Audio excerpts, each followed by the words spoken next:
अस्सलाम वालेकुम वालेकुम अस्सलाम। हाजरीन। आपका बहुत बहुत इस प्रोग्राम में वेलकम है, खुशामदीद। हमारे साथ डॉक्टर करण सिंह करण साहब हैं।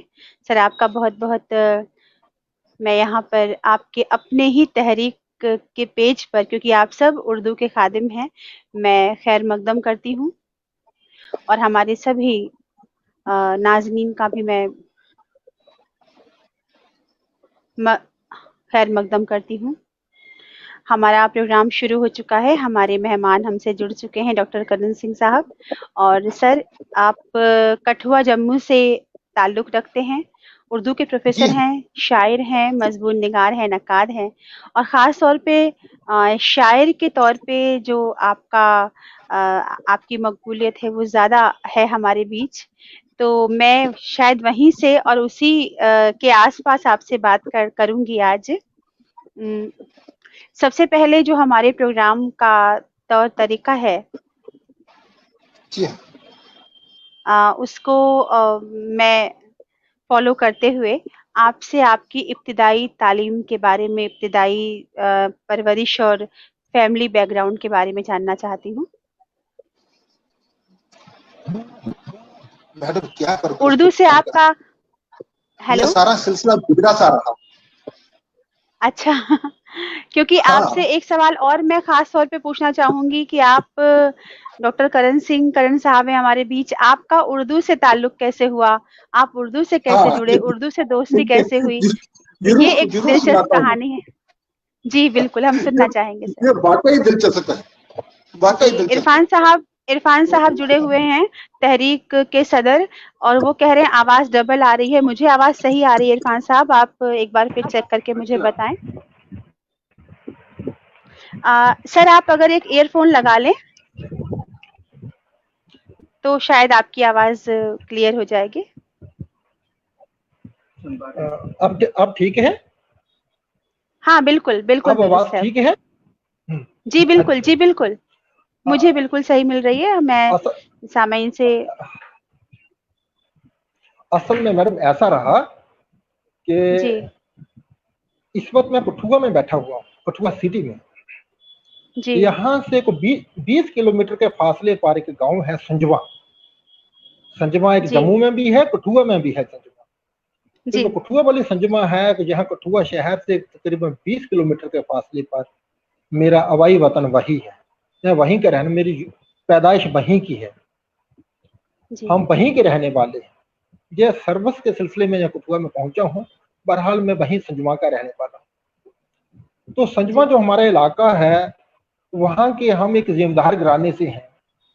जिम्मेदारी कम, खेती बाड़ी ज्यादा है, तो वो खेती बाड़ी के हम्म साथ हमेशा जुड़े रहे। जिम्मेदारी तो पार्टीशन तक ही रही। पार्टीशन के बाद नेक कानून बन गए तो जिम्मेदारी टूट गई, सिर्फ किसान बन गए। बहरहाल मैं वहीं से ताल्लुक जी रखता हूँ।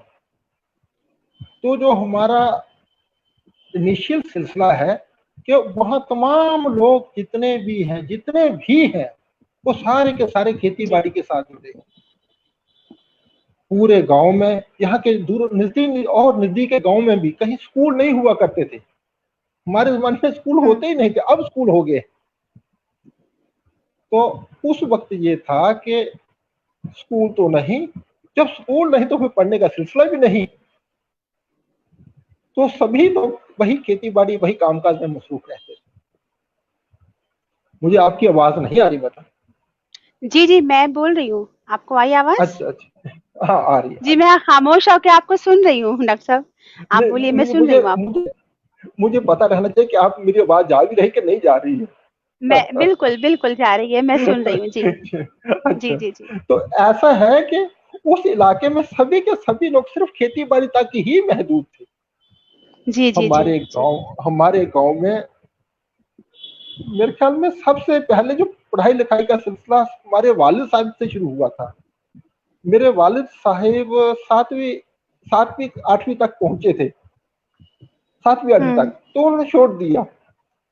और जो उस हम्म वक्त के सबसे ज्यादा पढ़े लिखे थे, या उनके साथ उनके हम उम्र कुछ और उनके जो साथी, वो भी 5वीं 6वीं तक पहुंचे। दो एक तो उन्होंने भी छोड़ दिया।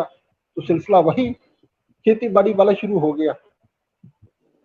वालिद साहब जब वहां से जाते थे, वो कोई 10 किलोमीटर का फासला उन्हें तय करना पड़ता स्कूल तक पहुंचने के लिए, वो उनका सिलसिला था। बहरहाल जब हमारी बारी आई तो उस वक्त हमें, जब मुझे पहली क्लास में दाखिल करवाया गया तो हमारा स्कूल घर से 6 किलोमीटर के फासले पर था। 6 किलोमीटर जाना है, 6 किलोमीटर आना है। तो फिर सड़क भी नहीं होती थी, खेतों के बीचों बीच जाना पड़ता था। तो उन दिनों हमारे गांव से वो 6 किलोमीटर का फैसला आना आशी जाना तय करने वाले कोई 7-8 बच्चे थे।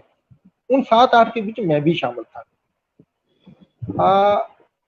मेरे वालिद साहब ने मुझे और मेरे बड़े भाई को और एक हमारी बहन है, हमारे ताऊ जी की बेटी, उनको, हम तीनों को एक ही दिन दाखिल करवाया। मैं उनमें छोटा था, वो दोनों मेरे से 1.5 साल बड़े थे। अच्छा। तो उन्होंने दोनों ने कुछ, भाई ने तो बस 2-1 साल वहीं लगाए और छोड़ दिया, क्या दूसरे से ही छोड़ दिया, वो नहीं पढ़े। जो बहन, वो ताऊ जी की बेटी, वो मेरे साथ रही, साथ रही, मैट्रिक तक वो भी पहुंची। आफ्टर मैट्रिक करने के बाद उन्होंने भी छोड़ दिया। तो उस गांव से मैं वो वहां जाता रहा। जब हम दाखिल हुए वहां, तब वो स्कूल गवर्नमेंट स्कूल खानपुर, वो शेड्यूल स्कूल था, उसमें शेड्यूल स्कूल अपर प्राइमरी हो चुका था। हमारे पढ़ते पढ़ते वो 8th तक हो गया था। जब मैंने 8th पास किया तब वो स्कूल मिडिल स्कूल बन चुका था। तो मेरी मिडिल स्कूल तक की पढ़ाई जो है गवर्नमेंट मिडिल स्कूल खानपुर से हुई। उसके बाद मेरा दाखिला गवर्नमेंट हाई स्कूल राजबाग में हुआ। राजबाग घर से कोई तो 7 किलोमीटर के फासले पे था, तो हम वहां दाखिल हुए। 1983 में मेरा वहां से मैट्रिक हुआ। मैं अपने गांव का ही नहीं बल्कि सराउंडिंग का पहला मैट्रिकुलेट, ये बहुत बड़ी बात थी उस वक्त। बेशक, आज भी बहुत बड़ी बात आज भी बहुत बड़ी बात है, बेशक। जी जी जी। उस वक्त ये नहीं माने रखते थे कि मार्क्स कितने, सवाल ही नहीं थे जो सवाल आजकल के हैं। उस मुझे माने नहीं रखता था कि किसने परसेंटेज क्या है, मार्क्स कितने आए हैं। सिर्फ ये बड़ी बात थी, बड़ा किला फतेह कर लिया कि मैट्रिक पास हो गए, ये बड़ी बात थी। तो मैं पहला मैट्रिकुलेट हूँ वहां का। क्या बात है। वहां से जब मैट्रिक पास हो गया 1983 में, तो वहां से निकल कर कठुआ हायर सेकेंडरी में बॉयज में मेरा दाखिला हुआ 11th क्लास में। ये वही स्कूल जिस स्कूल में मैं आजकल भी तैनात हूँ, government higher secondary school boys Kathua में मैं वहां सीनियर लेक्चरर हूँ। मैं आज यही हूँ, उन दिनों यही दाखिल हुआ था। तो 1985 में मैंने उधर से 12th पास कर ली। इधर से फार्ग होने के बाद डिग्री कॉलेज कठुआ में दाखिल हो गए। अच्छा, एक बात बीच में रह गई, जमनी बात। बिल्कुल, ऐसा था, जी जी जी, बड़ी इंटरेस्टेड बात है वो। ये हुआ कि जब हम इधर पढ़ते थे boy higher secondary school Kathua में 11th क्लास में, तो उनको एक बड़ा इंटरेस्टिंग वाकया ये हुआ कि जब हमारे 11th के एग्जाम हुए, तो 11th के एग्जाम होने के बाद ये था कि एग्जाम हो जाते थे, उसके बाद प्रैक्टिकल की डेट शीट आती थी। प्रैक्टिकल की डेट शीट, तो हमारा ज्योग्राफी का प्रैक्टिकल होना था। जब प्रैक्टिकल होना था तो एग्जाम जिस दिन हो गए, तो उस दिन जो एग्जाम सुप्रीडेंट थे उन्होंने हमें कहा, भाई एग्जाम खत्म है, आप दूसरे चौथे रोज आप लोग पता लेते रहा करें कि प्रैक्टिकल डेट कब है। अभी तक तो प्रैक्टिकल डेट शीट नहीं आई। हम लोग घर चले गए, सभी इम्तिहान खत्म हो गए, सभी घरों को चले गए। और उन दिनों फसल का वक्त था। घर वालों को एक आदमी मिल गया उनको सारा काम करवाने के लिए। तो उन्होंने कई दिनों तक बस फसल में ही मुझे भी शामिल कर लिया। तो मैं प्रैक्टिकल का पता करने नहीं पहुंच सका। मैडम मेरी आवाज आ रही? बिल्कुल आ रही है सर, बिल्कुल आ रही है जी। तो करीब करीब 10 दिन के बाद जब मैं प्रैक्टिकल डेटशीट का पता करने स्कूल में पहुंचा,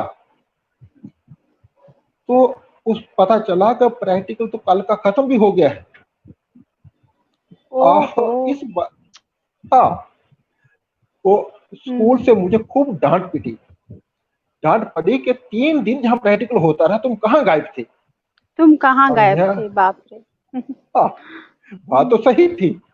और मैं उनको कह रहा था कि मुझे घर में वो फसल के सिलसिले में मैं भी बिजी था, तो वो स्कूल वाले ये वाली बात नहीं समझते कि घर के ये काम होते हैं।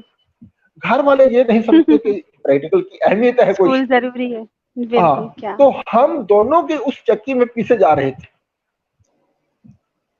और उधर से स्कूल से इतनी डांट पड़ी कि मैं वहां रो पड़ा। वहां जब बड़े मायूस होकर जब उस कमरे से मैं बाहर आ रहा था, तो वहां हमारे एक उस्ताद थे, हमारे ओपी मानव, आज इस दुनिया में नहीं है वो। ओपी मानव हमारे टीचर थे, वो हमें इंग्लिश के लेक्चरर थे। वो जो ही मैं कमरे से बाहर निकला, तो वो फौरन वो भी मेरे साथ साथ ही पीछे आ गए। मैं बाहर आया तो उन्होंने मेरे कंधे पे पीठ पे हाथ रख दिया, तो कहा बेटा इधर देखो। मैं उनकी तरफ रुजू किया, मगर बड़ा मायूस था।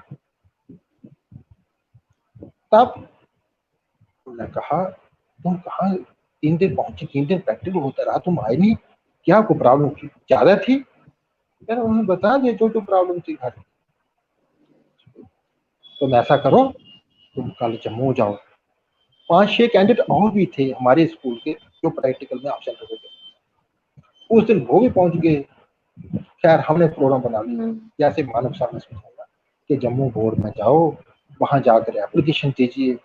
और हमने उनसे कहा सर मैं तो कभी जम्मू गया ही नहीं हूँ, मुझे नहीं पता जम्मू किस तरफ में कहाँ होता है, कहाँ जाना है। तब तक आप जम्मू भी नहीं गए थे कभी? बिल्कुल नहीं गया था। जम्मू नहीं गए थे। उन्होंने खैर बड़े अच्छे तरीके से कागज पर एक नक्शा सा बना के दिया, यहाँ वहां उतरना है, वहां से बैड डोर मिलनी है, वहां जाना है, वहां उधर इस तरफ मुड़ना है।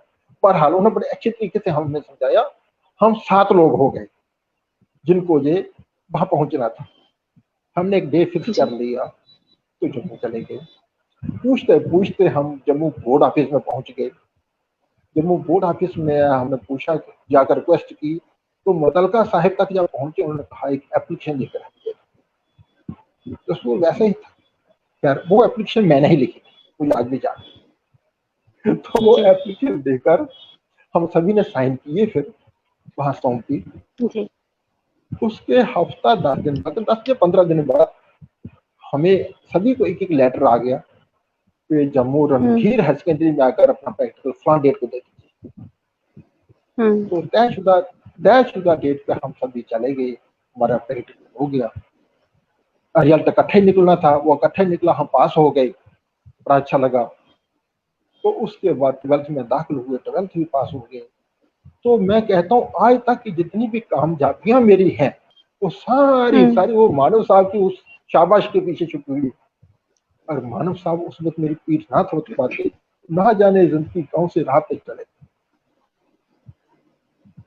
उस वक्त का एक वाक्य था। जी बिल्कुल डॉक्टर करण सिंह साहब, आपने जो ये वाकया हमें बताया है, हमसे शेयर किया है, तो मुझे बस एक बात लग रही है, कभी कभी किसी एक लम्हे में पूरी जिंदगी आपकी यू टर्न ले लेती है, और वो लम्हा आपके लिए बहुत जरूरी होता है। अगर आप उस लम्हे चूक जाएं तो बहुत कुछ आपसे छूट सकता है। किस्मत कहते हैं दस्तक दे रही होती है आपके दरवाजे पर, और सही वक्त पे आपने वो दस्तक सुनी, सही वक्त पे किसी ने आपको उसकी तरफ आपको तवज्जो दिलाई। और साथ साथ मैं आपको सुनते हुए ये भी सोच रही थी कि एक उस समय की मैं बात कर रही हूँ, एक मासूम सा बच्चा जो जब भी जम्मू तक भी नहीं गया होगा, और वो खेत में लगा हुआ है और उसके प्रैक्टिकल छूट गए हैं, उसको हर तरफ से डांट पड़ रही है। ऐसे बैकग्राउंड से आने वाला हर शख्स सलाम के लायक है, क्योंकि उसको कोई भी चीज थाली में परोस कर नहीं दी गई है। उसने एक ना एक जी ना। ईंट लगा के अपना रास्ता बनाया है, एक एक ईंट बना लगा के अपनी अपनी बुनियाद और फिर दीवारें और फिर पूरा एक महल बनाया है। आप उनमें से एक हैं। तो आपसे बात करना तहरीक के इस इल्मी अदबी पेज पर मेरे लिए बहुत बड़े एजाज की बात है। मैं एक सवाल, अभी आप जो कहेंगे वो हम लोग सुनेंगे, लेकिन जो जी अगला मेरे जी। दिमाग में, मैं सवाल तो नहीं कहूंगी, सवाल आप जैसे बड़े लोगों से सवाल मैं क्या ही कर सकती हूँ। एक एक कहते ना अंदर से एक सोच कि ये कैसे हुआ होगा, कहाँ वो सारा खेत खलिहान, पढ़ाई के लिए इतनी मेहनत, इतनी मशक्कत, इतनी लड़ाइयाँ, इतनी जद्दोजहद, और उर्दू, शायरी, अदब, ये सब आपकी ज़िंदगी में कवर कैसे आया और क्या इसका भी किसी को जाता है क्रेडिट? हाँ, ये भी सारा मानव साहब को ही जाता है। जी, असल असल में जब वो ऐसा हुआ हम ना कि सुनना चाहेंगे पूरी आपकी तफ़सील से ये कहानी। हाँ, हाँ, हाँ, जब वो उनके साथ उन्होंने वो मेरी 11th पास हो गई, तो जब 12th जी, में दाखिल हुए तभी मानव साहब वहीं थे और मेरी उसमें तो उनसे कुर्बत ज़्यादा बढ़ गई। मैं शुरू से ही टीचर की कदर तो हमेशा ही करता रहा, टीचर की बड़ी अच्छी नज़रों में रहा। टीचर जी, हर लेवल पे मुझे बेस्ट स्टूडेंट मानते रहे, बेस्ट स्टूडेंट। तो जी, जब वो वाली बात आई तो मानव साहब से मैं और भी ज़्यादा नज़दीक हो गया। फिर मानव साहब से इतनी हद तक मेरी कुर्बत हो गई कि मैं कभी-कभी उनको कहता, सर मेरे साथ मेरे घर चलिए। वो एक दफ़ा मान गए, वो मेरे हुँ, घर भी आए। वो दिनों 2 छुट्टियाँ थी, 2 छुट्टियाँ उन्होंने मेरे पास हमारे घर ही गुज़ारी। तो वो 2 दिन में उन्होंने खूब मुझे ग्रामर पढ़ाई और मैं भी ओह! चाहता था कि कभी कभी जब मेरे साथ घर चले, तो मुझे ये वाला हिस्सा जो कम आता है अच्छी तरह पढ़ा दें। तो इस तरह से उन्होंने और भी उनके साथ नज़दीकियाँ बढ़ती गईं। मानव साहब बजाते खुद शायर थे, इंग्लिश के ओके, और हिंदी के। उर्दू और डोगरी हुँ, में भी वो कुछ ना कुछ कहते थे, मगर स्क्रिप्ट उनका हिंदी ही होता था। हुँ, तो उनका कुछ कलाम उन दिनों हमें क्लास में सुनाया करते थे और एक हुँ, दफ़ा कुछ हिस्सा उन्होंने मुझे पढ़ने के लिए दिया। अपने पास रखो, कुछ दिन के बाद मुझे दे देना। वो उनका कलाम पढ़ कर ना उन दिनों, वो जो आज जो कुछ भी है ये बीज उन्हीं दिनों के हैं। वो मानव साहब के हाथों के बोए हुए बीज हैं जिनकी फसल आज निकल रही। जी, ये सारा क्रेडिट उन्हीं को जाता है। बहुत 12th सुंदर क्लास बात, बहुत। हाँ, हुँ, तो मानव साहब उन दिनों बसा औकात आते, घर में रहे। छुट्टी का दिन होता तो उन्हें मैं ज़रूर खींचता कि मेरे साथ चलें। मुझे भी लालच होता कि छुट्टी के दिन जब मैं अच्छी तरह मुझे पढ़ा लेंगे, ग्रामर का हिस्सा मैं इनसे सीख लूँगा। वो भी सोचते कि कहीं-कहीं रात गुज़ार लेते हैं, शाम भी गुज़ार लें तो ज़्यादा अच्छा होगा। तो दोनों का मसला उसमें हल हो जाता था। हुँ, तो वो समझते कि स्टूडेंट बड़ा अच्छा है, मैं समझता हूँ टीचर बड़े अच्छे हैं, तो मसला बनता गया। नहीं तो मैं देहाती, इतनी मेरी ग्रामर कमज़ोर थी, मैं इतना आगे नहीं चल सकता था। उनके पढ़ाए हुए वो सारा सिलसिला तय होता गया, मैं मंज़िल की तरफ बढ़ता गया। कामयाबी के पीछे मानव साहब का बहुत बड़ा हाथ रहा। बहरहाल 12th जब पास हो गई, हम कॉलेज में चले गए। कॉलेज में सिलसिला थोड़ा 12th से हटकर था। तो खैर 85 में हमारा कॉलेज के ग्रेजुएशन कर गया मैं। हमारे दौर में कॉलेज 2 साल की बीए थी, अब 3 साल का हो गया है। तो कॉलेज 87 में मैंने इधर ग्रेजुएशन किया। तो इधर से फार जो ही ग्रेजुएशन का रिजल्ट निकला, तो ये एक और अलमिया बन गया। मेरा हुँ, रिजल्ट विद हेल्ड आ गया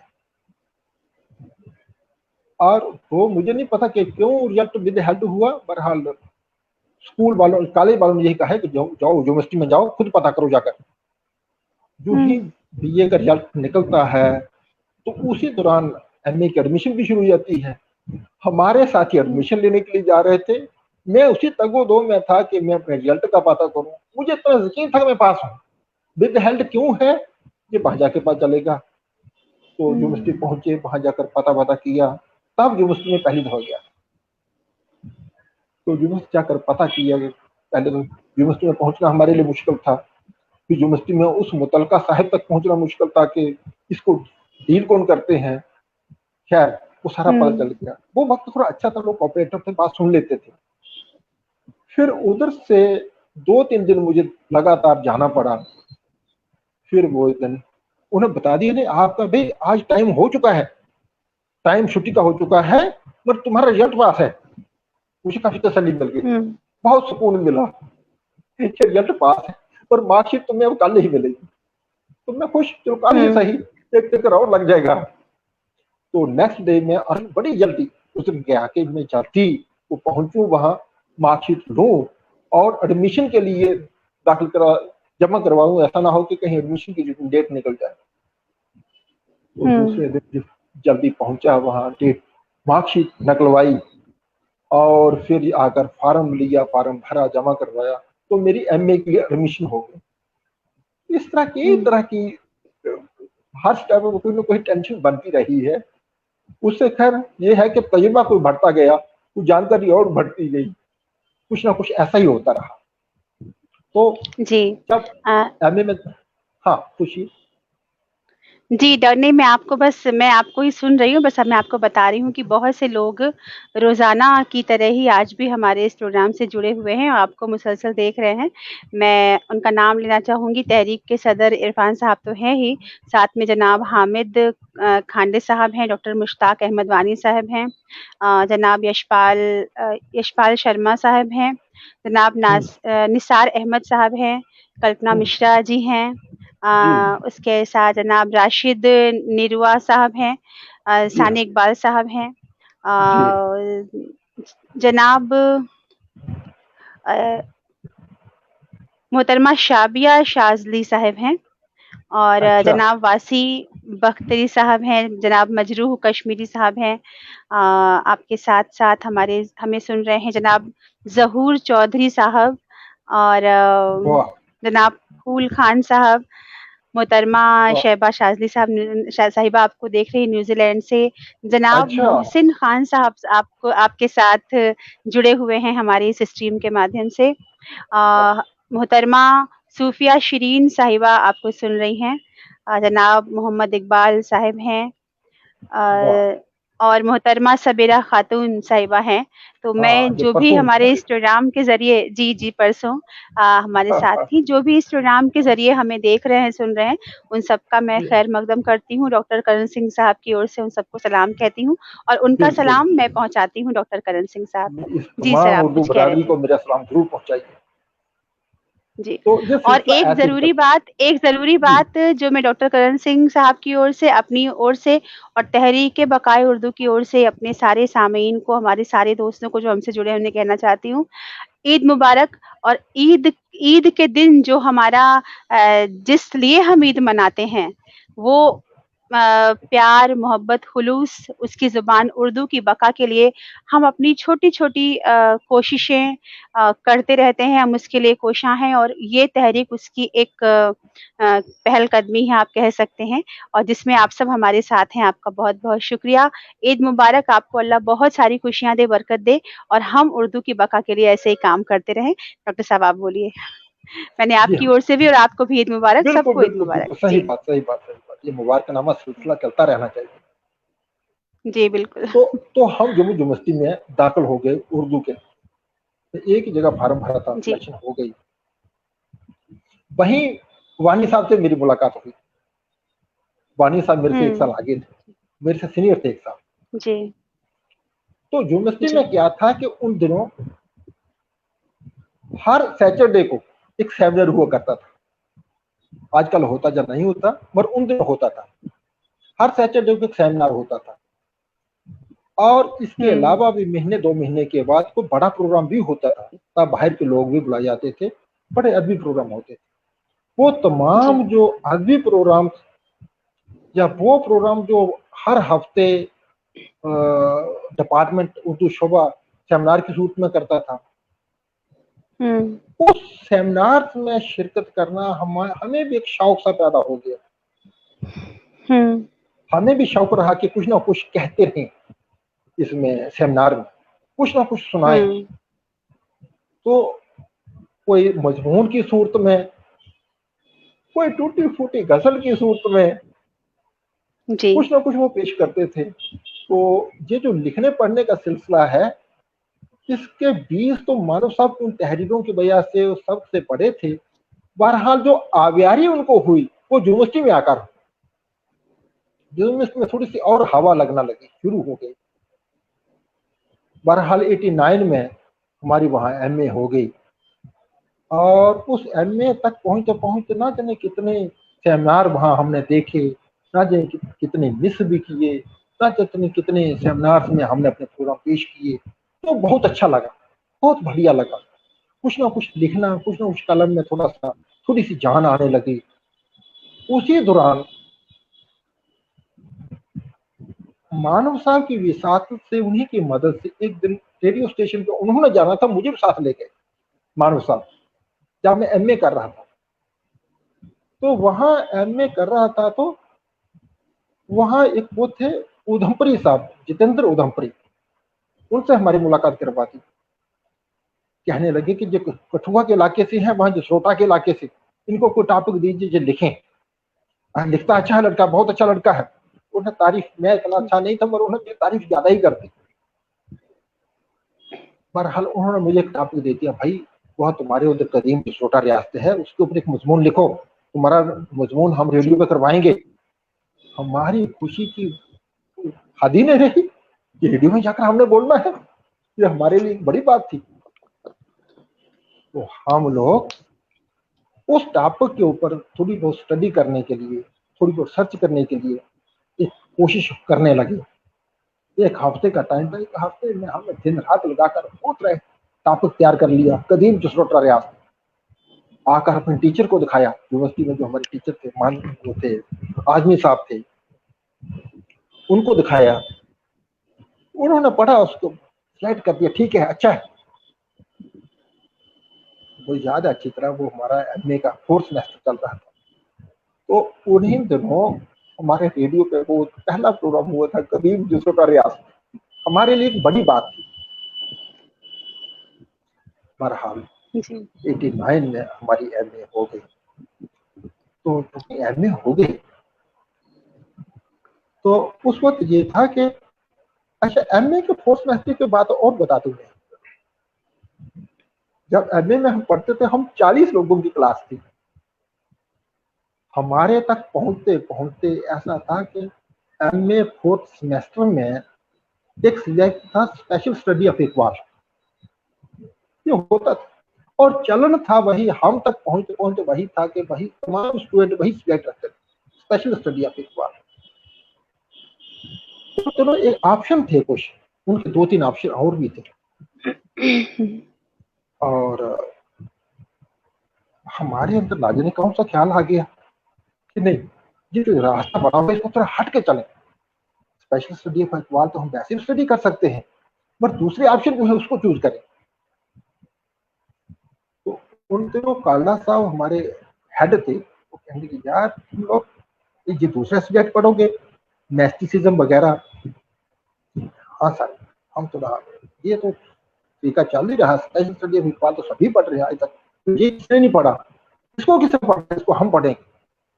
तो हम उसमें सिर्फ 2 ही कैंडिडेट आए नेस्टिसिज्म की तरफ। तो वो रास्ता थोड़ा हट के बनाना, ये हमारे अंदर थोड़ा सा हमेशा ये रास्ता बना रहा कि थोड़ा सा और बाहर जाकर भी देखें उधर क्या है, उधर क्या है। बहरहाल एमए हो गई। एमए होने के बाद उन तो मैंने ऐसा था कि सभी लोग जितने भी हमारे साथी थे, हमारे दोस्त थे या हमारे क्लास फेलो थे, वो हमें डॉक्टर साहब करके कहते थे। पढ़ते तो एमए में थे, वो भी एमए वाले ही थे, वो डॉक्टर साहब करके कहते थे। वो शायद डॉक्टर करण सिंह दूसरे वाले की वजह से कहते थे, जब वैसे हमें छेड़ते थे।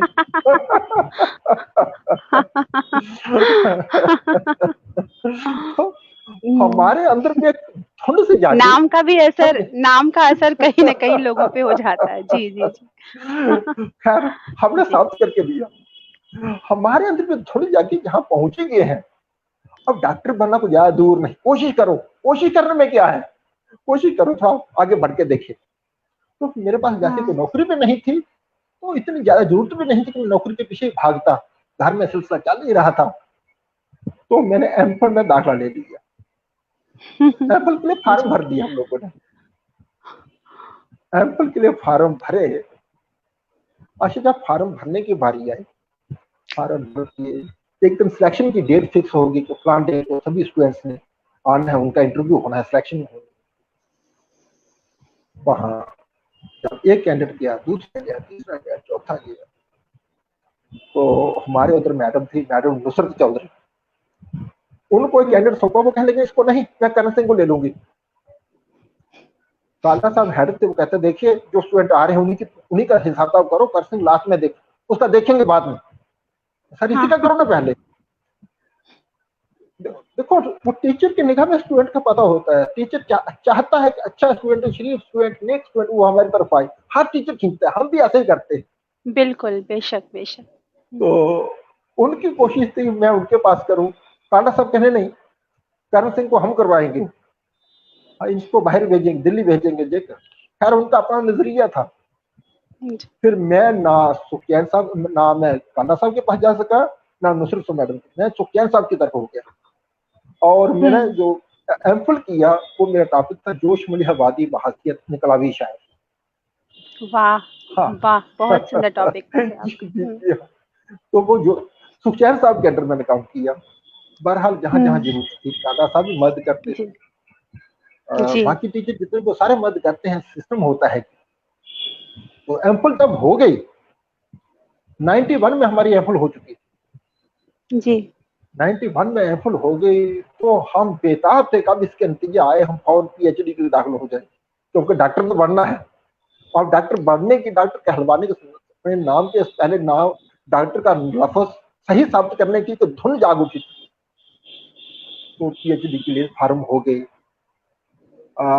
फरवरी 1992 में हमारा पीएचडी के लिए रजिस्ट्रेशन हो गया था, और अप्रैल 92 में हम टीचर, गवर्नमेंट टीचर भी हो गए जी। मैं उन दिनों सच मैटर के लिए ही दिल्ली गया हुआ था, दिल्ली गुजारे। तो दिल्ली से वापस आ रहा था, जब वहीं मैं लखनपुर बस से उतरा, तो एक दोस्त मिल गया, तो वो मुझे कहने लगा कर से बासो बस तेजी से मेरे पास आया। भाई क्या बात है, तुझे मुबारक हो, तुम टीचर बन गए हो। अच्छा देखो, मैं भी टीचर बन गया हूँ, मेरी हम एक ही आदमी में हमारी सिलेक्शन हुई है। उसी खुशी की सीमा नहीं थी, तो मुझे कहते तू कुछ नहीं हुआ। यार कोई बात नहीं, हम पीएचडी तो कर रहे थे, पीएचडी वालों को वैसे मुर्शदाई कहते हैं, तो और पीएचडी कर रहे थे, हम उसी धुन में थे। तो खैर जी, पीएचडी का सिलसिला चलता रहा। और साथ सर मैं आपसे एक चीज मैं जरूर कहना चाहूंगी, बहुत सारे सवालात आ रहे हैं कमेंट के तौर पे, और मेरे जहन में तो खैर जो था वो जो सवाल है वो है ही। तो इसके पहले मुझे यहाँ पे कुछ चीजें आई हैं, हम इस बातचीत का सिलसिला उस जगह पे हम जरूर लाना चाहेंगे। कुछ नज़्मों की आपसे गुजारिश, सिफारिश की जा रही है, ताकि इस बात के बीच में थोड़ा सा हम रंग बदल सकें। माँ की अजमत पे और शरीके हयात पे आपकी कुछ बिलखुसूस जो नज़्में हैं, गज़लें हैं, उन्हें सुनने की गुजारिशें आई हैं। तो क्यों ना हम एक आपकी कुछ नज़्में सुन लें, आपके कलाम सुन लें, उसके बाद हम लोग आगे बढ़ें। हाजिर हाजिर। जी जी बिल्कुल। मैं शुक्रगुजार हूँ कि हमारे कलाम की डिमांड कर रही हो आप। जी, आपको सुनने के लिए सभी लोग बिल्कुल इंतजार कर रहे हैं। तो मैडम जो आपको नज़्म सुनाऊंगा वो माँ की ममता है। माँ की मोहब्बत को ज्यादा ही होती, तो माँ की ममता के अनुमान से आपको सुनाऊंगा। माँ का रिश्ता सबसे पाक, माँ का रिश्ता सबसे पाक, माँ हर बात में है बेबाक, इसका सानी जग में कहाँ, इसमें मोहब्बत कितनी नहा, इसका रिश्ता कितना गहरा, जो सब में है अफजल ठहरा। माँ में ममता हर दम रहती, शीतल गंगा जैसी बहती, माँ की ममता कैसे बयां हो, वो अल्फाज कहाँ वो ज़बां हो। प्यार भरी उसकी हर गाली, प्यार भरी उसकी हर गाली, जैसे खेतों में हरियाली, माँ की डांट सबका अमोज। माँ की डांट सबका अमोज, हौसला बढ़ता इससे रोज, गुस्सा ममता से लबरेज। ये माँ का गुस्सा जो है ना, ममता से भरा है। गुस्सा भरा ममता हुआ से बिल्कुल। लबरेज, जो भी बात है राहत खेज। ऐसी क्या बात बातें कौन सिखाता, ऐसी बातें कौन सिखाता। माँ भगवान है, माँ है दाता। माँ बच्चों में प्यार बांटती, सबके लिए है प्यार छांटती। बच्चों का दुख कहाँ गवारा, बच्चों का वाह। दुख कहाँ गवारा। फखर करे इस पर जग सारा, गुर्बत काटती गम है सहती। माँ का करैक्टर यहाँ देता सारा। गुर्बत हम्म। काटती गम है सहती, उस पर भी वो मस्त है रहती। बच्चे माँ की आंख के तारे, तन मन उन पर हरदम बारे। प्यार से फैलें जब भी बाजू, प्यार से फैलें जब भी बाजू। जैसे हो फूलों की खुशबू, माँ की ममता कैसे सुनाऊं। तेज धूप में ठंडी, वाह, तेज धूप में बहुत ठंडी। खूब। माँ की ममता, माँ की अज़मत तो लफ्ज़ों से परे है, मगर फिर भी शायर उसे उतार ही लेता है हाँ, अपने तख़य्युल, अपने कोशिश तसव्वुर कर। के बिना पे। शरीके हयात पे मुझे ये सुन के ही बहुत लग रहा है खूबसूरत होगी। आपका कलाम जो है, नज़्म है, उसे हम सुनना चाहेंगे।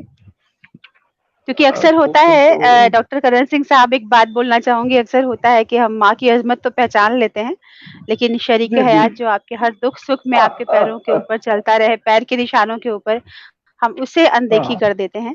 तो उसके लिए आपने क्या लिखा, हम सुनना चाहेंगे ज़रूर।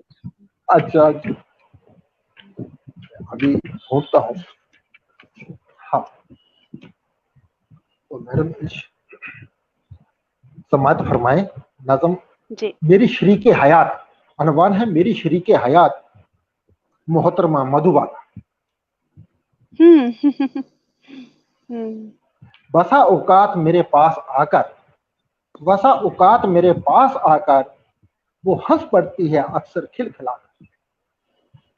बसा औकात मेरे पास आकर, वो हंस पड़ती वो है हँस अक्सर पड़ती है खिलखिलाकर। अक्सर खिलखिलाकर। बदल देती है मेरी जिंदगी को, बदल देती है मेरी जिंदगी को, निगाहे हुँ। नाज से जादू जगाकर। मुझे हुँ। उसकी खबर तक भी नहीं है, मुझे उसकी खबर तक भी नहीं है, कहाँ मैं खो गया उसमें समाकर। क्या बात है, वाह! बड़ी हैरत, बड़ी हैरत से मुझको देखती है, बड़ी हैरत से मुझको देखती है, कभी मासूम सी सूरत बनाकर। बदल दी वाह! उसने हर एक सोच मेरी, बदल दी उसने हर एक सोच मेरी, किया कुछ ऐसा जादू घर में आकर। क्या बात है। मैं मैं अक्सर देखता रहता हूँ उसको, मैं अक्सर देखता रहता हूँ उसको, इन आंखों में कि सपने सजाकर। मेरी दुनिया बदल के रख दी उसने, मेरी वाह! दुनिया बदल के रख दी उसने, मेरे दिल में मोहब्बत को जगाकर। आहा! क्या वो बात है। रहती है, वो रहती है हमेशा पास मेरे, वो रहती है हमेशा पास मेरे, उसे रखता हूँ आंखों में छुपा कर। वाह! मुझे है याद अब भी सायतें वो, मुझे है वाह! क्या याद बात अब भी है। सायतें वो, चाहते हो, उसे वाह! देखा था जब घूंघट उठाकर। आहाहा! मुझे क्या है बात है। याद अब भी सायतें वो, उसे देखा था जब घूंघट उठाकर। उसे पाकर मैं सब कुछ भूल बैठा, वाह! उसे पाकर क्या मैं बात सब कुछ भूल बैठा, रही उसकी मोहब्बत रंग लाकर। है। सिवा वाह! इसके नजर आता नहीं कुछ, हुँ। सिवाय उसके नजर आता नहीं कुछ, वो मुझ पे छा गई अपना बनाकर। क्या बात है। मैं उससे पूछना जो चाहता हूँ, मैं उससे पूछना जो चाहता हूँ, किया बदमस्त मुझको क्या पलाकर। किसी शय की नहीं वाह! अब जरूरत, किसी जी। शय की नहीं है अब जरूरत, मुझे सब कुछ मिला है उसको पाकर। वाह! नहीं जज्बात रहते मेरे बस में, नहीं जज्बात रहते मेरे बस में, वो जब भी देखी है, वो जब भी देखती है मुस्कुरा कर। क्या आरास्ता किया घर को उसने, क्या आरास्ता किया घर को उसने, मेरी जे जिंदगी रख दी सजाकर। कारण होती हैं पहरों दिल की बात, कारण वाह! होती हैं पहरों दिल की बातें, दिल वो की जब भी बात है। बैठती है पास आकर। आहाहा! महकता क्या बात है। महकता महकता आरजुओं का गुलस्तां है, मैडम आखिरी शेर है जे, महकता आरज़ुओं का गुलस्तान है वो मेरे लाडले बच्चों की माँ। वाह वाह वाह, क्या बात है, क्या बात, क्या बात है, वाह, बहुत सुंदर, बहुत खूबसूरत। और अभी जब आपने अभी सैटरडे के सेमिनार की बात की थी डॉक्टर साहब, तो तहरीक की जी ओर हाँ, से एक बात अभी एक कमेंट आया और बहुत ही सही बात है कि अब तो सैटरडे को ऑफ होता है, वीकेंड होता है और सेमिनार जी हाँ, तब हुआ करते हैं जब कोई मेहमान खास आए आपके पास। अब जी अब हाँ, कोई भी चीज़ एक कंटिन्यूटी में नहीं होती।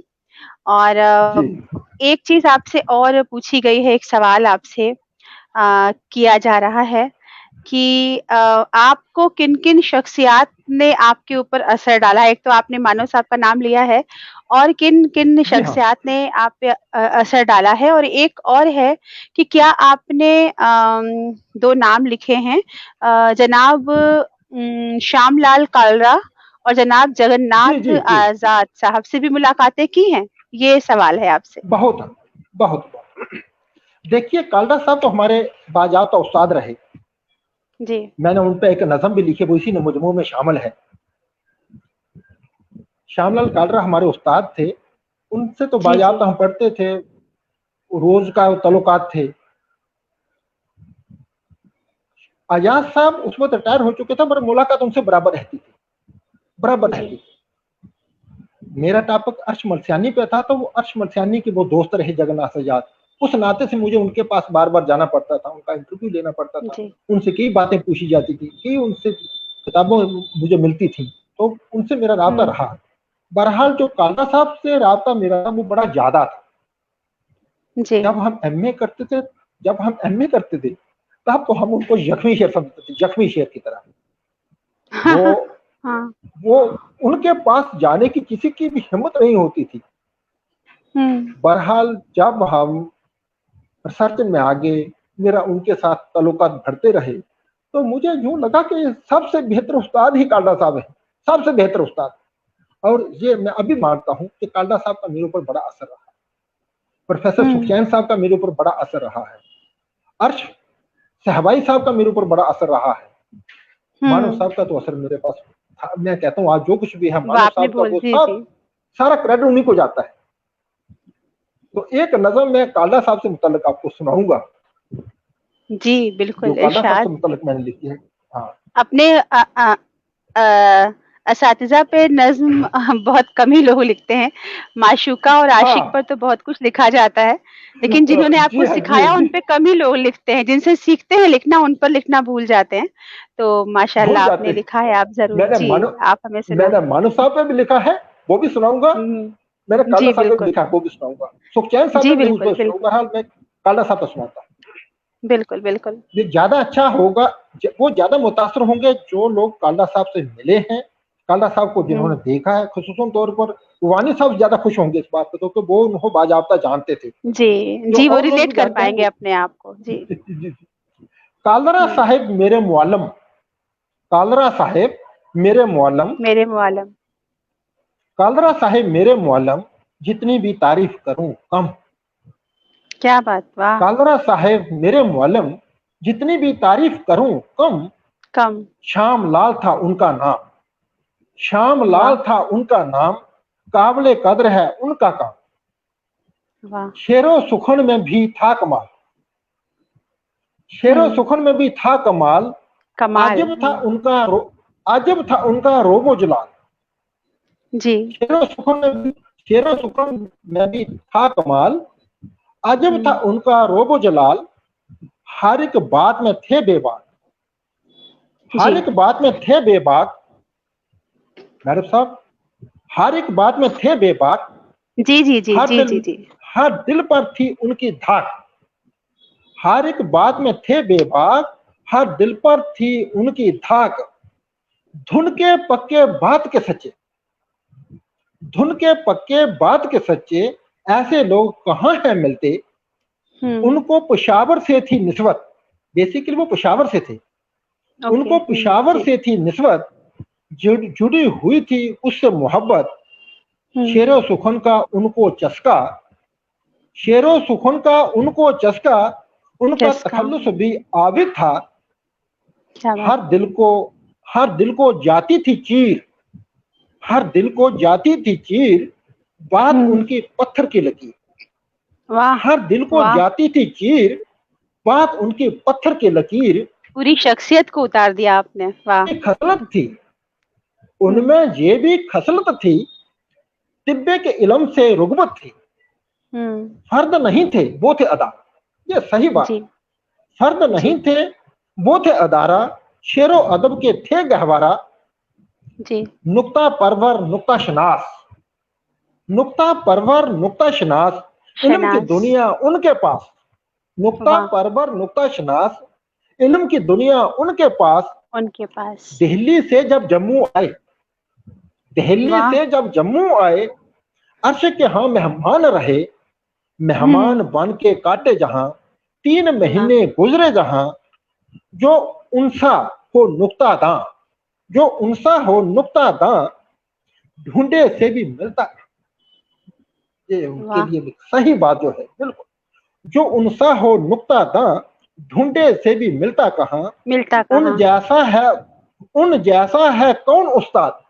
ये बड़े दावे से कहता हूं, ये बड़ी बात। उन जैसा है कौन उस्ताद, अक्सर आते हैं वो याद। आलिम फाजिल फन के माहिर, आलिम फाजिल फन के माहिर, जैसा बातन वैसा जाहिर। उनकी मिले कहां क्या तफसीर, उनकी क्या मिले बात। कहां तफसीर, सब करते उनकी तौकीर। वाह उनकी ज़बान दानी क्या कहिए, उनकी ज़बान दानी क्या कहिए, क्या सुनिए कहिए। उनको सोचते रहिए। वाह, उनकी क्या ज़बान बात। दानी क्या कहिए, सुनिए उनको सोचते रहिए। सोचते सबको रहिए। मिले उनसा उस्ताद, ये दुआ है। क्या बात है। सबको मिले बहुत। उनसा उस्ताद, आमीन सबको आमीन। मिले उनसा उस्ताद, हर कोई उनसा देता उस्ताद। उनको दाद। क्या बात। सबको मिले उनसा उस्ताद, हर कोई देता उनको दाद। हर क्या एक बात। फन की, हर एक फन था काबिले दीद, हर एक फन था जी। काबिले दीद। वो तहकीक हो या तनकीद, वाह, हर एक चीज पे क्या गहरी बात। नजर, हर एक क्या चीज बात। पे गहरी नजर। फिक्र में रहते शामो सहर, जी। जहां भी जाएं था ऐसा, जहां भी जाएं था ऐसा।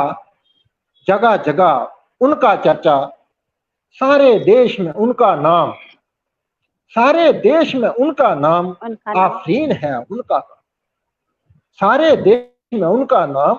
आफरीन है उनका काम, इसी काम में उम्र कटी, इसी काम में उम्र कटी। छपी है उनकी कुतुब कई, इंशा पर भी काम किया है, इंशा पर भी काम किया है। पैदा अपना नाम किया है, उनकी हर वाह। तहरीर जवां, उनकी हर तहरीर जवां। ऐसी मिसाल अब मिले कहां, उर्दू वाह। शोबे की है जान, उर्दू शोबे की थी जान। उनका काम था उनकी शान, तलबा उनकी इज्जत करते, तलबा उनकी इज्जत करते। उनसे दिल से मोहब्बत करते, नरम थे लेकिन बेशक। लगते करख्त। उनकी खास खूबी, नरम थे लेकिन लगते करख्त, देखने में बेशक थे सख्त। उनका था करदार अपना, उनका था करदार अपना, उन्हें अजीज विकार अपना। उनकी बातों का अंदाज, हर एक बात का होता जवाब, हर एक बात की अदा नराली। ये शेर मैं खुसूसन तौर पर वानी साहब के लिए कहूंगा। हर एक बात की अदा नराली, उनकी सूरत वाह। मूशों वाली। वक्त में खुशियां बांटते भी थे, वक्त में खुशियां बांटते भी थे, हर एक बात पर डांटते भी थे। गूंजते जैसे धाड़े शेर, गूंजते क्या बात। जैसे धाड़े शेर, दिल के थे वो बड़े दलेर। 1999 सन, 1999 सन, दे गया कितने रंजो महान।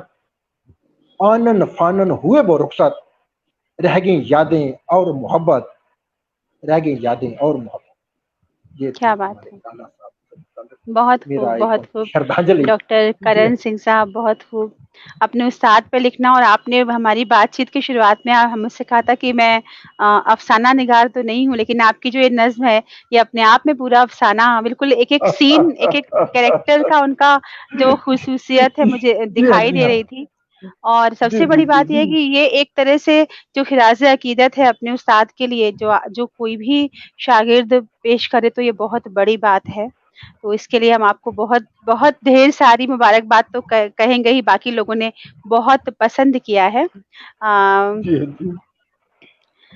क्या उर्दू और खुद पर फख्र भी मैं हाँ, अच्छा एक सवाल है, मैं उसको तब तक मैं आपको हाँ बता दूँ, और बहुत से लोग हमसे जुड़ गए हैं।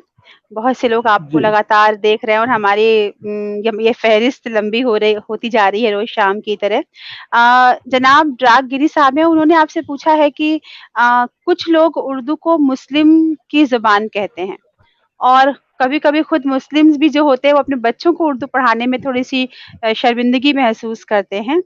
इससे जुड़ी हुई एक बात तहरीक बक़ाए उर्दू की ओर से आपके पास सवाल की तरह पहुँच रही है कि आप उर्दू के स्कॉलर हैं और जी हाँ। आप उर्दू की तरफ से नहीं है, उर्दू मतलब आप जैसे जिसको ज़ुबान कहा जाता है कि हम उर्दू मुस्लिमों की ज़ुबान है, आपकी ज़ुबान फिर उर्दू नहीं है इसका मतलब। क्या आप खुद पे फ़ख्र महसूस करते हैं आपने उर्दू की खिदमत की, उर्दू को अपनी ज़ुबान बनाया? और जो लोग उर्दू को बिल्कुल। एक ख़ास मज़हब की ज़बान समझते हैं, उनके लिए आपका क्या कहना है? ना समझे, ना समझे हैं जी। मूर्ख है, ना समझे हैं मूर्ख है, गुस्ताख है, ऐसी गुस्ताखी करते हैं। बिल्कुल, कुछ बिल्कुल। सियासी सियासी बखेड़े खोलते हैं। बहरहाल हमें हुँ, फख्र है इस बात पे, हम उर्दू दाँ हैं, उर्दू की खिदमत करते हैं, उर्दू के स्टूडेंट हैं, उर्दू पढ़ते हैं, उर्दू लिखते बिल्कुल, हैं। मेरे घर में बिल्कुल। उर्दू ज़ुबान है, मेरी बेटी, मेरा बेटा, मेरी वाइफ, वो उर्दू, कोई पूरा माशरा उर्दू का बना हुआ है, क्या बात तो है! हमें अच्छा क्या लगता है। बात है! क्या बात हाँ, है! हाँ, सही माने में उर्दू की बक़ा की कस्में खाई जा सकती हैं तब जब हमारी इस इल्मी अदबी पेज पर, पेज तो ख़ैर बहुत छोटा, फ़ेसबुक पेज कहना किसी तहरीक हाँ, को सही महदूद कर देने जैसा है। ये तो एक सही एक बात है, डिजिटल महदूद करने की प्लेटफ़ॉर्म है बात है। जहाँ हम जुड़ हाँ, हाँ, ये तो एक डिजिटल प्लेटफ़ॉर्म है जहाँ हम जुड़ रहे हैं एक-दूसरे से। ये एक बहुत बड़ी चीज़ है जो पूरी दुनिया में फैली हुई है, और उर्दू की बक़ा में कोई भी सवाल नहीं उठता है जब हम डॉक्टर करण सिंह को देखते हैं अपने सामने। और मैं खुद जी, नाचीज़ को कहूँ कि मैं बैठी हूँ इंटरव्यू लेने के लिए, मेरी भी मादरी ज़ुबान उर्दू नहीं है, ऐसा आप कह सकते हैं।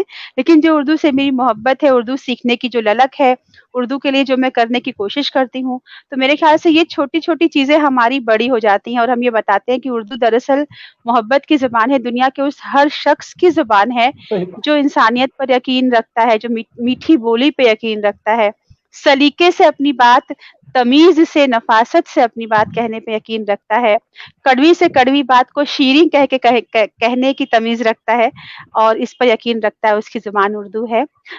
एक चीज़ मैं आपसे पूछूँगी, बहुत ज़रूरी है ये, आपकी शायरी के हवाले से, आपने कुछ जी हाँ। ख़ास काम किए हैं, कुछ ख़ास शुरा पे काम किए, मैं चाहती हूँ उस पर भी हम आपसे थोड़ी-सी जानकारी लें कि आपने क्या काम किया है, उसकी क्या और तफ़सील है? अ, मैडम ये एक शौक है, जी, ये ये शौक जो अंदर पैदा होता है पढ़ने का, जी। पढ़ने के बाद लिखने का, तो वो खुद सिलसिला चल पड़ता है। हमने हमारे 2 मज़ामीन के मजमूए सामने हैं। एक है नक्शे हुँ, कलम, हुँ, हुँ। इसके बीच 10 लोगों से मुतल्लक मैंने मज़ामीन लिखे हैं, जी। जो उर्दू के साहिब उस्ताद लोग थे। अच्छा, आपके मज़ामीन के मजमूए हैं ये, आपने हाँ, मतलब हाँ, इसको हाँ। कलेक्ट करवाया। जी, जी, जी। जी, जी, जी, जी। आज ये हुँ, नक्शे कलम जो है मेरे मजमूआ नक्शे आपके कलम, सामने है, ये नक्शे कलम, नक्शे इसके कलम। हुँ, बीच, हुँ, जी हाँ, हुँ, मैंने वो टॉपिक पकड़ने की कोशिश की है जिनको बहुत कम लोगों ने पकड़ा है। मेरी हुँ, कोशिश हुँ, वही रही, जिनको कम लोगों ने पकड़ा है उन टॉपिक्स को। जोश मर्सियानी पे एक मैंने टॉपिक लिखा है, मजमून लिखा है, हजरत जोश हुँ, मर्सियानी, हुँ, पंडित हरिचंद अख्तर, नहोरिया राम दर्द नकोदरी। मेरे ख्याल में इस पर्सनैलिटी के पास सिर्फ मेरा ही मजमून आया आज तक, और एक बड़ी पर्सनैलिटी है, नहोरिया राम वाह! दर्द नकोदरी। जी हाँ, वाह! पंडित बाल मुकुंदर शमरसियानी, इनके ऊपर मैंने पीएचडी किया है, बहरहाल एक मजमून यहाँ भी शामिल हुँ, किया। नरेश हुँ, कुमार हुँ। शाद, इनके ऊपर मैंने बाज़ाब्ते किताब भी लिखी है।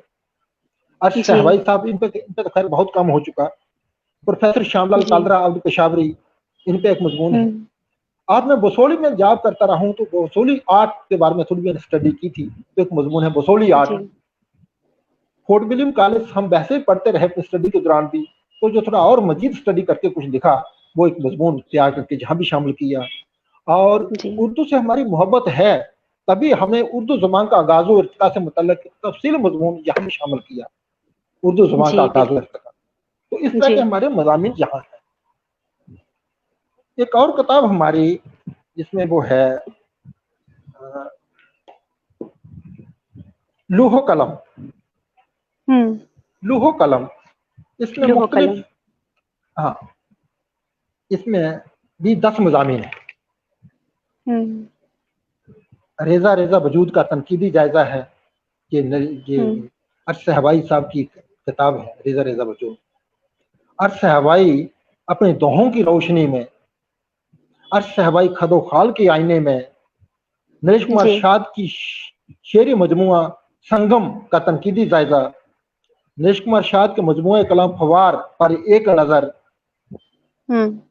एक हमारे उर्दू की बड़ी पर्सनैलिटी हैं जोगराज योग, ये सोलन उर्दू रिसर्च सेंटर के प्रिंसिपल थे, उर्दू रिसर्च सेंटर के प्रिंसिपल थे सोलन में, जोगराज योग। उनके ऊपर एक मजमून है जख्मी ख्वाब, उनकी किताब है, उनका तनकीदी जायजा लिया है जी। सीडी आनंद हमारे जम्मू शहर से एक पर्सनैलिटी जो उर्दू की मोहब्बत कर, उर्दू से मोहब्बत भी रखती है, उर्दू की आबियारी भी करती है, उसके ऊपर एक मजमून मेरा है जी। शहर मेरे ख्वाब का, डॉक्टर शहाबुद्दीन ये अलीगढ़ यूनिवर्सिटी के प्रोफेसर हैं, इनसे मेरी मुलाकात हुई थी, उन्होंने मजमूआ मुझे तोहफतन दिया था। उस तोहफतन मजमून लेने पर मैंने कहा कि इस पर मजमून भी लिखा जाए, तो वो इस किताब में शामिल है। डॉक्टर गुलजबीन सवा, इनका एक मजमूआ कलाम चांद पैकर है, तो चांद पैकर के आईने में उनके ऊपर एक मजमून लिखा। सोलन में एक बड़ी पर्सनैलिटी उर्दू की है, वो जनाब अक्स भारती, सोलन में है, हिमाचल में। उनसे मेरे रब्तो जब्त रहे कुछ अरसा तक, तो मैंने देखा कि आदमी बड़े अच्छे हैं, लिखते बहुत बढ़िया है, तो उनकी किताब थी गुलबांगे रफ्ता, तो मैंने उनका तनकीदी जायजा लिखा।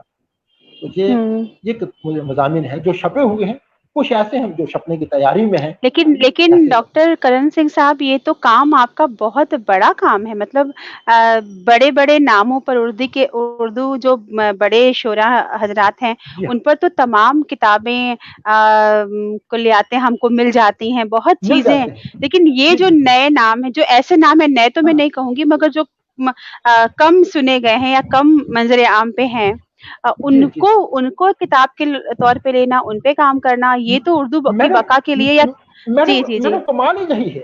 मैं कहता हूँ कमाल ही यही है, ये उगले हुए नवाले दोहराना, उगले हुए नवाले दोहराना बड़ा काम नहीं है। अब कोई इलामा इकबाल का काम करे तो क्या काम करेगा? बिल्कुल, मैं वही सोच रही थी। मतलब ऐसे तो आप सोचिए जिसका कभी किसने नहीं लिखा है, तो बात तो वो है। बिल्कुल, मैं यही सोच रही थी कि ये तो मतलब बरसों से दोहराई जा रही, सदियों से दोहराई जा रही बात को तो कोई भी दोहरा सकता है, तमाम उनके पास फैक्ट होते हैं, सारी चीजें होती हैं। आपको तो सब कुछ सिफर से शुरू करना होता होगा, उस शख्स से मिलना, सब कुछ सामने लाना। वो शख्स जो इन पर लिखेगा, कम से कम मेरा मजमून के लिए भाई से वो बन जाएगा नक्शे, एक रेफरेंस हो जाएगा। बिल्कुल, हाँ, बिल्कुल रेफरेंस करेगा। हाँ जी। और सबसे बड़ी बात यह कि उर्दू की बका के लिए कहते हैं ना कि जब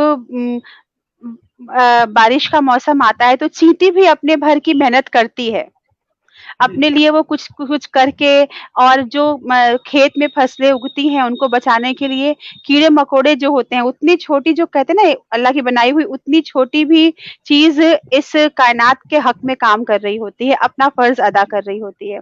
तो अगर इतनी छोटी चीज इतना काम कर रही है, तो उर्दू के लिए कितने लोग हैं जो अपने लेवल पे लिख रहे हैं, पढ़ रहे हैं, उस्ताद हैं जो कितने बच्चों को पढ़ा रहे हैं।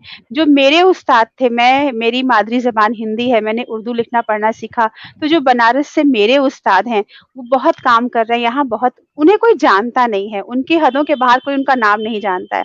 आप जैसे लोग ऐसे लोगों को निकाल के मंजरे आम पे लाएं, तो उर्दू या किसी भी अदब की बका के लिए जरूरी है कि उसके लिए काम कर रहे लोगों की इज्जत की जाए, उन्हें उनका क्रेडिट दिया जाए और उन्हें सामने लाया जाए। बहुत बड़ी बात है ये, और ये छोटा-मोटा काम नहीं है, ये बहुत बड़ा काम आप कर रहे हैं। और डॉक्टर करण सिंह करण को जितना हम इस बात के लिए शुक्रिया कहें वो कम ही कम रहेगा हमेशा।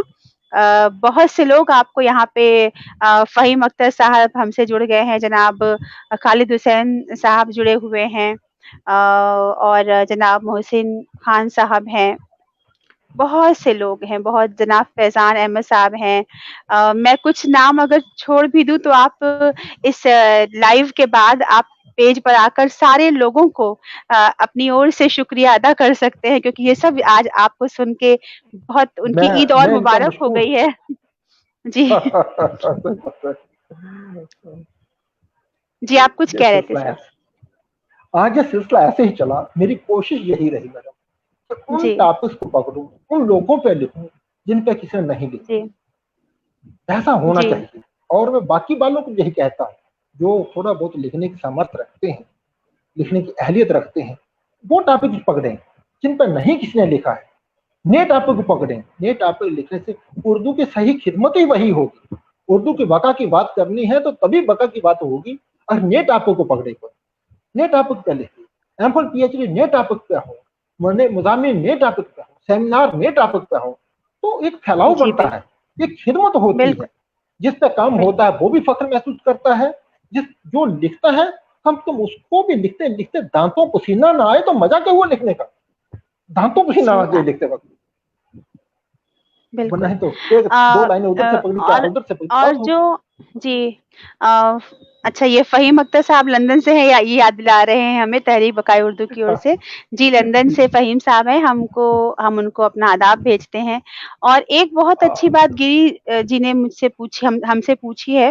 हालाँकि इस बात का जवाब मैं भी रखती हूँ जनाब गिरी साहब, क्योंकि मैं आपके उस सवाल के बीच में कहीं आती हूँ। बहरहाल जनाब मूलराज साहब देख रहे हैं, उनका ये पूछना है कि जम्मू कश्मीर में ख़ास तौर पे अगर हम देखें कि जम्मू कश्मीर में उर्दू पे, चूँकि वहाँ पे ज़ुबान ही रही है, लोगों की ज़बान उर्दू रही है। मैं अब जो कुछ फैसले हुए हैं उनको अलग हटा के ये बात कह रही हूँ कि हमारी एक तरह से पहली ज़बान रही है जम्मू कश्मीर की, लोग उसमें पढ़ते रहे हैं, सुनते रहे हैं। तो वहाँ पे जो हिंदू भी हैं, मतलब जो नॉन उर्दू वाले लोग भी हैं, उनके लिए उर्दू पढ़ना आसान रहा है, उर्दू से जुड़ जाना भी आसान रहा होगा। लेकिन बाकी मुल्क में, बाकी देश में ये चीज़ नहीं हो रही है। तो बाकी लोगों को न्यू जनरेशन से जोड़ना, उर्दू से जोड़ना न्यू जनरेशन को, कैसे ये मोटिवेट कैसे उसके लिए मोहब्बत जगाई जा सकती है पूरे मुल्क में कि नई जनरेशन, चाहे वो किसी ज़ुबान को जानने वाली हो, बोलने वाली हो, वो उर्दू के लिए आए आगे और उर्दू से जुड़े। इसके लिए कैसे उनको मोटिवेट किया जाना चाहिए, और क्या आपने इसके लिए कुछ किया है? देखिए मैडम, उर्दू की सही खिदमत ही यही होगी कि हम इसका सही माने में इस पे काम करें। इस पे काम करने का मान्य ये है कि जो भी उर्दू से कुछ जानना चाहता है, उर्दू पढ़ना चाहता है, उर्दू के अंदर और उनके अंदर थोड़ा बहुत भी जज्बा हो, थोड़ा सा और उभारने का हम काम करें तो तभी उर्दू की खिदमत होगी। हमारे दौर में ऐसा था जब हम पढ़ते थे, गालबन ये बात ग्रेजुएशन लेवल तक की बात मैं कर रहा हूँ, फर्स्ट से लेकर मैडम फर्स्ट क्लास से लेकर ग्रेजुएशन लेवल तक की बात कर रहा हूँ। हमारे टाइम में ऐसा था कि हम स्कूल में दाखिल तो हो गए, सब्जेक्ट उर्दू ले लिया, उर्दू टीचर नहीं। तो बहुत सारी हमारी खामी ये रही कि सब्जेक्ट टीचर नहीं मिलता था। बिल्कुल, ये बहुत बड़ी बात है। हमें सभी को एक भरपूर कोशिश करते रहना चाहिए कि भाई सब्जेक्ट टीचर सभी जगह मिले। चाहे हिंदी टीचर की जरूरत है वह हिंदी टीचर जरूर दीजिए, उर्दू की जरूरत है उर्दू टीचर भी दीजिए, ये कोई एहसान की बात थोड़ी है। आज भी कई सारे ऐसे स्कूल हैं सर, आज भी ऐसे कई स्कूल हैं पूरे हिंदुस्तान में जहां कंप्यूटर सब्जेक्ट है मगर कंप्यूटर नहीं है। कंप्यूटर टीचर की तो बात ही छोड़ दीजिए आप, एक कंप्यूटर भी नहीं है। तो बच्चे सीखेंगे कैसे वो सब्जेक्ट जब तक कि सिखाने वाला नहीं होगा, फिर चाहे वो कोई जुबान हो चाहे वो सब्जेक्ट हो। आपकी ये बात बहुत बड़ी है, डेफिनेटली इसको जानना जरूरी है। बहुत लाजमी है।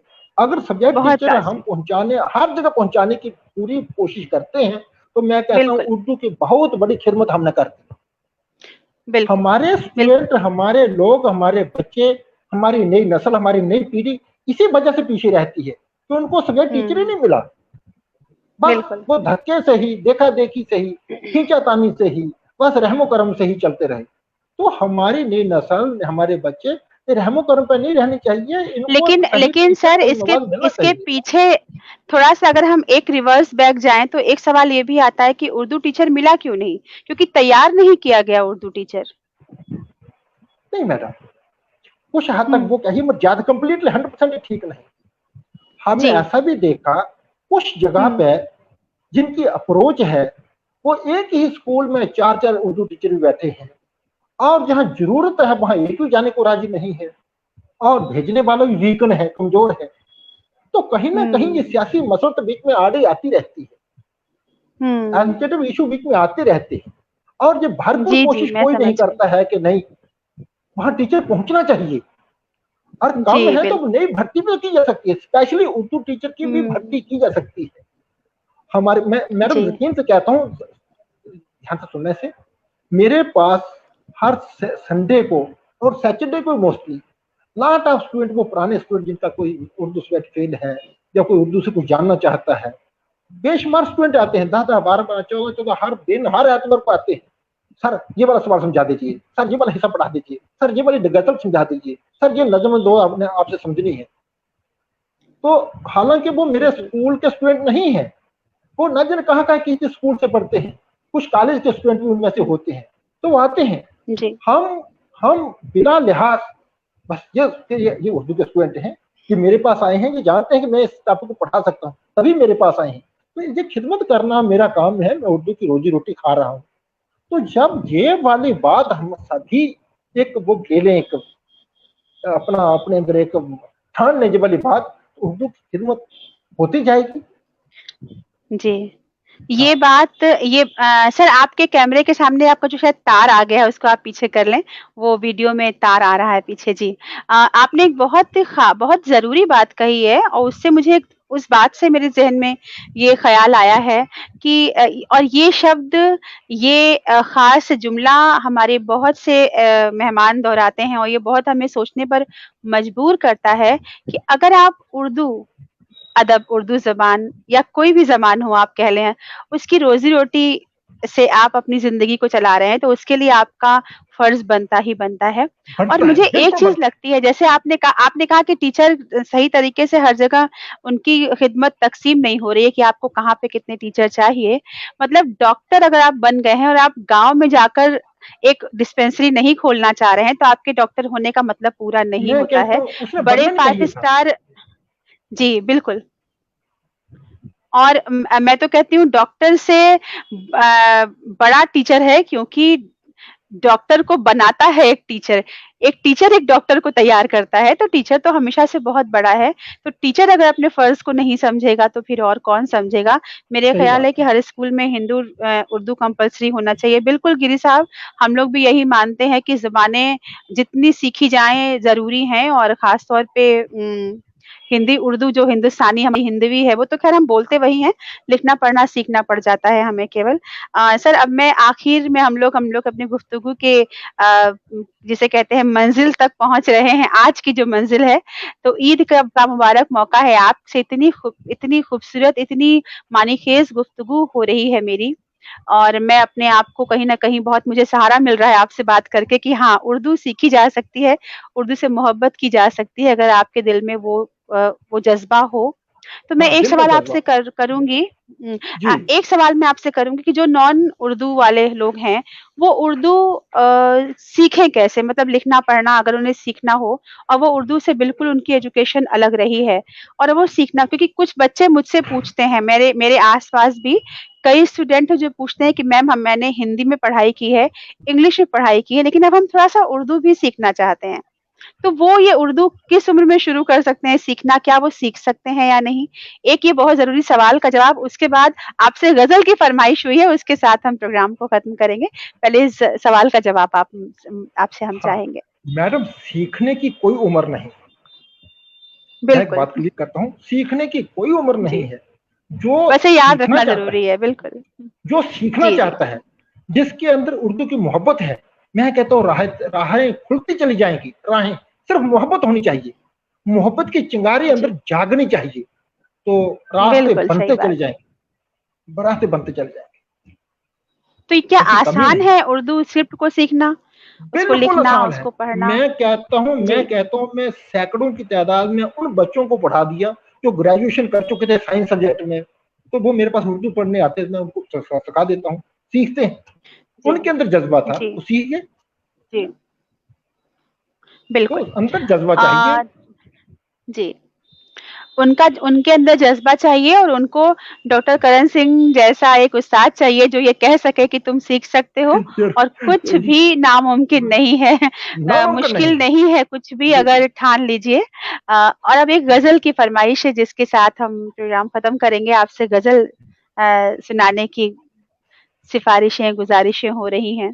अच्छा, फरमाइशें हो रही हैं। जी मैं शुक्रगुजार हूँ सभी का जो हमारे कलाम की फरमाइश कर रहे हैं।